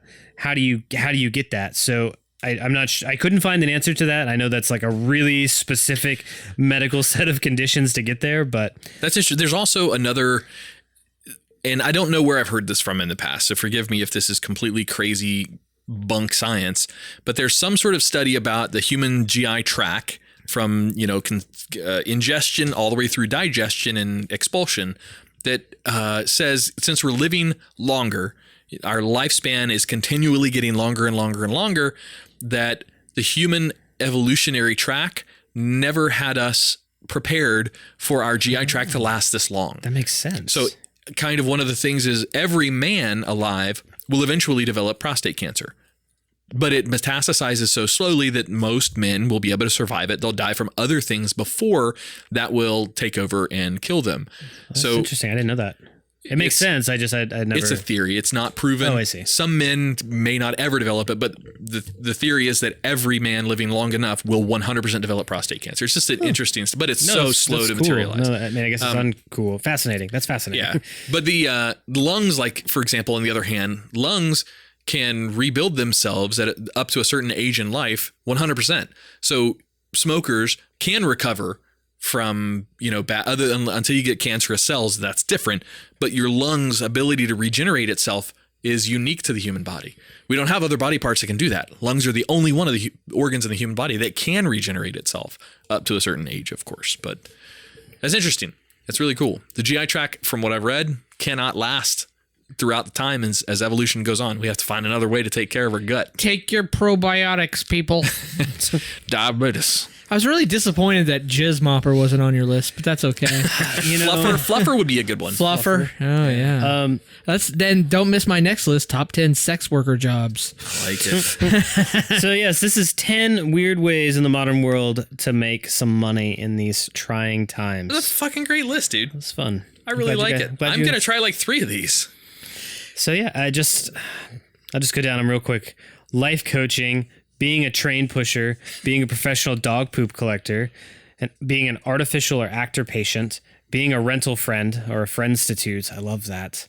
A professional mourner or wailer, a lice removal technician, being a member of a virtual mock jury, crime scene cleaner, and number 1, selling your poop. 2 of these topics, Ron, had to do with poop. Did you notice that? I definitely did. That's what I do in my downtime is I pick up and put down poop. You have the weirdest Google search history now. Oh my thanks to this God. list. Yeah, remember how I said I got to retrain my Firefox? Yeah. Oh, every time I do a list for the Twisted 10, I will turn on a VPN and go private browsing just to make sure nobody knows who's doing that search. But NordVPN, by the way. Gotcha. Good list though, dude. That was fascinating as hell. You fucking brought it for our 100th show. Boom. That's awesome. I hope everybody is a little bit better off than when we started. And if the going gets real tough, you can find somebody to pay you to clean up dog shit. Or you can kill somebody and hire a cleaner. When's somebody going to pay us to do this fucking podcast is what I want to know. Tonight, we had another live person join us on patreon.com/twisted10 tonight during the live stream. Trey, love you, buddy. Yeah, you thanks. fucking rock for that, brother. Thanks for the support. That's always super cool. Thank you. Sure. Enjoy the after show, which you now have access to. That's right. That's all right. That's right. That's a shit show. No, this was a shit show. This was twice a shit show. This was kind of a shit show, yeah. Yeah, a little bit. Well, boys, it has been 100 officially published and produced episodes of the Twisted 10. I want to give some shout outs real quick to some of those folks You read my mind. who are not with us now. They didn't die. They're not on the show anymore, but they've helped to grow the show and were part of the show for a long time. Number 1 is Tach. Tach's still part of the show. He just doesn't record with us because he's got other stuff and other priorities and stuff going on in his life, which is cool. So fucking busy. Yes, he is. Tach, we love you, buddy. He hosts another podcast called The Very Brady Podcast. The Very Brady Podcast. So go check that out if you're into the Brady Bunch or you just like Tach's comedy, because it's all about Tach's comedy, and it does get pretty funny in there. And honestly, actually, Ron, 10,000 foot view of the episode you recorded of the Very Brady Podcast. What is it about? It's what they call a rewatch. I think that's what it's called. So you literally goes through the show blow by blow, if you will, as to what happened from beginning to end, and has commentary and comedy on that. There's a lot of different rewatch type shows of different series around. You guys did like conspiracy theories on his show, though, right? Like what was? Well, there's conspiracy theories around the Brady Bunch and how it was produced. If there's anything to do or any kind of content around or any kind of theories or whatever around that show, eventually it's going to get covered on there. He's actually going from episode 1, season 1, episode 1. And he's going to go all the way through. I think he's somewhere in season maybe 3 now, 2 or 3, end of 2, beginning of 3, something like that. So you're probably going to hear a plug for the Brady Bunch at the end of the show, or maybe you heard it during the break. I think there was 5 or 6 episodes. I think there was 5 or 6 seasons, so he might be about 40% through or something. That's cool. But Tach, we want to thank you for everything you've done for the show and are still continuing to do for the show, both with social media as well as editing and additionally production side of the house. So Tach, we thank you very much. We love you. Can't wait till you're back into the studio with us, continuing to record. Maybe as soon as this next episode that's going to release. I don't know. We'll see. We'll see what happens with Tach. Another shout out to our boy Jay Alvarez. So Jay was part of the show for a good, 40 or so episodes, maybe 50 episodes. Half. I'm just going to easily say half. Yeah. So Jay hosted with us on Living Podcariously podcast, as well as this one, The Twisted 10. Amazingly funny guy, stand-up comedian, awesome family man now. He's turning into just a very cool, inspirational father figure in the lives of him and his whole situation. I won't get into the names, but he's an amazing guy, very inspirational, very fucking funny. He did another podcast called Pops On, so if you're interested in going to check that out, go check out the Pops On podcast, because it's got some him and his boy do that one, and it's funny as shit. So go check that out. It's 2 funny stand-up comedians doing funny stand-up comedian things with microphones. It's just... And it's a lot of dad talk, too. It is. It's a lot of dad talk on there. It's interesting. If you go and you listen to Pops On, early, and then you listen to it later, you can tell... Really, you could say that about our show, too, 100%. But you can tell, of the show? Yeah. It's very, well, they have kids now. It's a very, dad-centric show, so But it's a good time. Another shout out to my beautiful bride, Andrea Joy. Of course. So she would be in here with us every show right now if she could, but she is taking care of the 2 offspring that we have right now. So she is being mama to our currently 6-month-old and 2-year-old daughters, as well as the teenagers, but they don't need as much parenting. They can kind of autopilot. They don't want any parenting. Yeah, they don't want us there. Yes, you're right. The less the better in their perspective. So Andrea Joy is going to bring us some surprise lists in the future. She will be bringing some additional, once we get some babysitters for those nights. The babies are just a little bit too young for her to really commit the time to a podcast that's needed. Makes sense. But what comes out, hour and a half, 2 hours to you guys is a good 4 or 5 hours. Yeah, on our side, between editing, producing, preparing, the whole 9 yards. Yeah, so it's a time commitment. So if ever there was a better soulmate for me in the world than Andrea, they don't exist. She's it. She's my rock. She's my foundation. I love her for what she does. She gives me the encouragement and the motivation to go on with everything that I do in my personal, my professional life, and my podcast life. So, Andrea, you're amazing. You're an amazing host. You're my Disney princess, and I love you very much. So you said there isn't a better one, but have you tried plugging those criteria into Rent-A-Friend? You know what? I'm going to try that tonight. We're going to see. I want my Friendstitute to. I'm sorry, Andrea. I love you.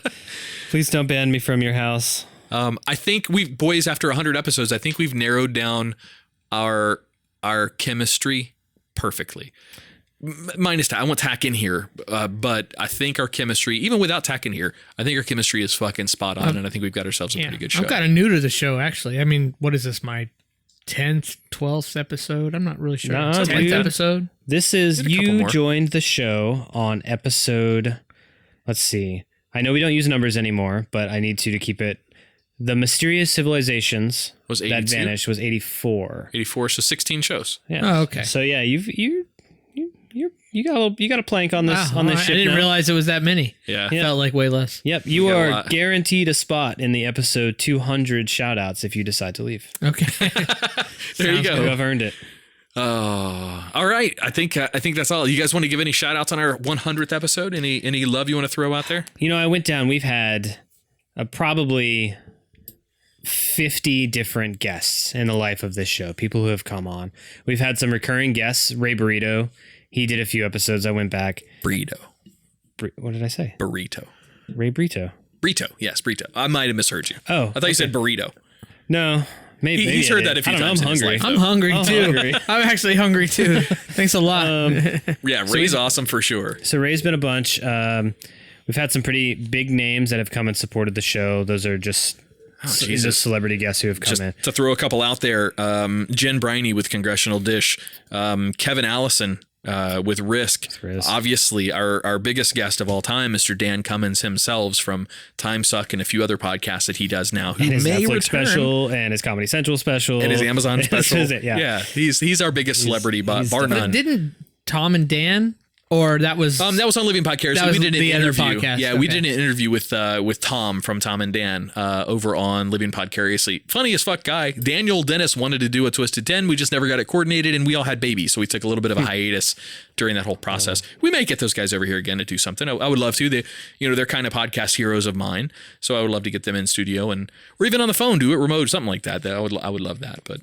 They were actually the ones who inspired Dan Cummins to go into podcasting and gave him the ropes, which was kind of a cool story. That is cool. I didn't know that. Plenty of other guests. The Flat Earth guys. Yes, our most controversial, most downloaded, most listened to, most viewed on YouTube episode was our Flat Earth guys. So for sure. Yeah. Number 2 behind that, I haven't checked in a while, the old metrics up against new metrics, but I still think number 2, Tall Trey Comedy. Yeah, Trey got some fucking downloads, dude. He reached out to his audience and hundreds of people hundreds above our typical download numbers were pulling Tall Trey Comedy's episode. So yeah, he's a funny guy. So I'm just, so we recently behind the scenes have done this marketing exercise looking at like key points, things that were funny, people who participated, and there have just been so many people, and we can even go back to the earlier episodes, and there was another voice who participated back in the early days who's just no longer around. Your ex. Was she ever on these episodes? Maybe I was just mixing up the Living Podcariously stuff, but I don't know if she ever did Twisted 10. I don't think no. I don't think so. Yeah, I don't think she was on these. Pretty sure no. Okay, well, then, she had a great voice. It was good, but she would. Yeah, I don't think she ever did. The last episode that she did of the old show, Living Podcariously, was before the show even existed. Oh, okay, cool. So I'm just obviously mixing things up. It's easy. It's easy to do because you do the same shows back to. Yeah, you guys were doing for shows sure. back to back in the same days, so easy to confuse. Dude, them. we've got. I mean, we could go down the guest list, but it would take us all night. But Ken Royal, 1K away. We had Rocky Soka, John Hannon, Dan Lynn. Dan. That's true. Dan Yeah, Lynn. Just he's in fact Dan since Lynn we've been back. Besides, I think Trey. We had Trey with the meals, the top 10 the serial killer. Last meals, top 10 last meals. Last meals, and we had Dan with the whiskeys episode that was freaking awesome. This is my top 10 right there. That's in my top 10 list is that whiskey episode. Yeah. It's partially because I got to drink good whiskeys, but So just if we didn't name thank you, if we didn't name you, we're sorry. It was not intentional that way. We're just going down the list of names we could remember. much. Right off the There bat. was an R something Madison. I don't remember. Oh, T.S. Madison. T.S. Madison. Sorry, Probably our I apologize. second. No, you're good. Second or third biggest celebrity. Yeah, T.S. Madison. She was for up sure. there. You can go back to that episode, and this has been my one-liner for that episode. You can hear me blush, and that's that. It was amazing. It was a lot of fun. Of all the she was a people in good the time. studio, she loved Andrea, loved her, and Josh. She's like, I hear you. I know your game. I got you called out. Probably got a small dick or something like that. It was something that got him. It got him good. Got him. Yeah, you know what? I remember. Would you ever suck a dick? No. Well, no. Why not? You couldn't answer. I don't really have I guess I've never. It's not something that's ever interested me. Her show was the top 10 sexual fetishes. God. And for those listeners who don't know who we're talking about, T.S. Madison is an LGBTQ activist and public speaker and life coach. Let's call it that too, because she definitely is a motivator out there. She wasn't always a she. So she has gone through transitions. I don't know the politically correct way to terminalize that. Transgender. Well, she's not. She's not. She's not transgender. Said in that episode, I went through everything, but I'm going to keep my dick because I love it. Yeah. That was her words. T.S. Madison, everybody. So Check it out. It's a man, good show. Hell of a run, boys. It's been good. All right, you guys want to get out of here for the 100th episode? Let's do it. Let's go do some more. Let's go do the after show. Let's do the after yeah. show. All right, well, thank you very much for listening tonight. Josh, fucking awesome list. Thank you Glad for you bringing enjoyed it again. Ron, Well, you're Ron. We'll catch up, you guys. Josh next never week. laughs harder than when I get dissed. Always Josh's biggest belly laugh. Oh, man. and I forgot to throw out, because this person wants me to get called to the carpet more often, and he was one of our best guests of all time, Clay Groves with Fish Nerds podcast. Oh, yeah. He loves it when you guys call me out for saying some stupid shit in studio. So make sure you call me out, because it gives Clay a weird boner. I don't know. All right, so thank you very much. Boner. Let's do another 100 episodes. Get this thing into the books. Get our 100th out there. And thank you guys. I appreciate the time. I know it takes away from your family time, takes away from your professional time, your whatever you do at home. But it's important. I think it's fun, and it gives us a cool creative outlet. So I love you guys. Thank you for listening to the Twisted 10. I'm Adam. I'm Ron. And our host tonight. And I'm Josh. We'll God damn it. There you go, Clay. There you go. All right. We'll talk to you guys next week.